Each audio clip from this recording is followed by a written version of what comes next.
šobrīd patiešām ir noņemts visas bremzes, teiksim, biznesa uzsākšana, ir no administratīvā un tāda formālā viedokļa. Ja? Kūtis, ko mums minēja, tur vienas lats pamat kapitāls, valsts nodeva, tie mazie 15 lati. Ja? Viss tur samazināts tā, ka faktiski 30 lati vajadzīgi, lai es nodibinātu savu mikro uzņēmumu sīs veidā. Ja? Tas, tālāk tur attīstīt īstenībā neko daudz arī nevajag. Ja? Tā kā šis bloks ir ļoti padevies. Pieejama informācija. Vēl viens virziens, pie kura tad informācija šajā atbalsta programmā.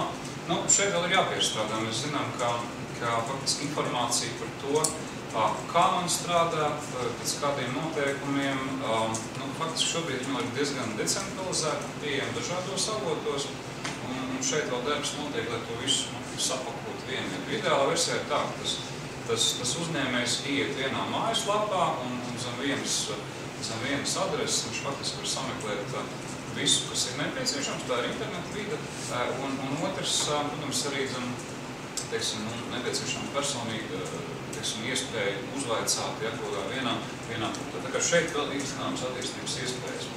Draudzīgi nodokļi.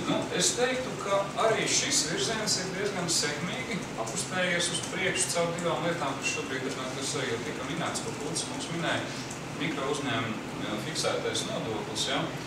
Es gan nebiju atgrupas vadītājs šim nodoklim, tieši līdzdarbojos tur vairāk finanšu ministrija, bet ideja man, jā.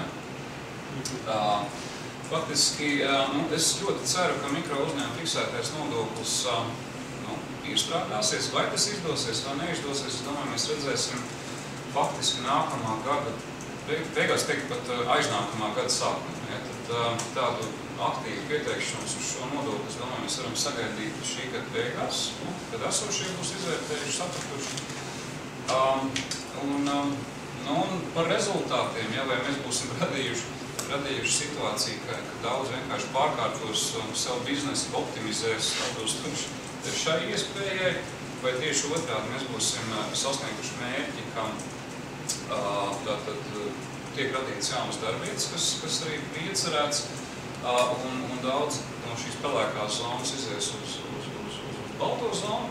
Es ceru, ka tā būs, bet to mēs tagad varam minēt.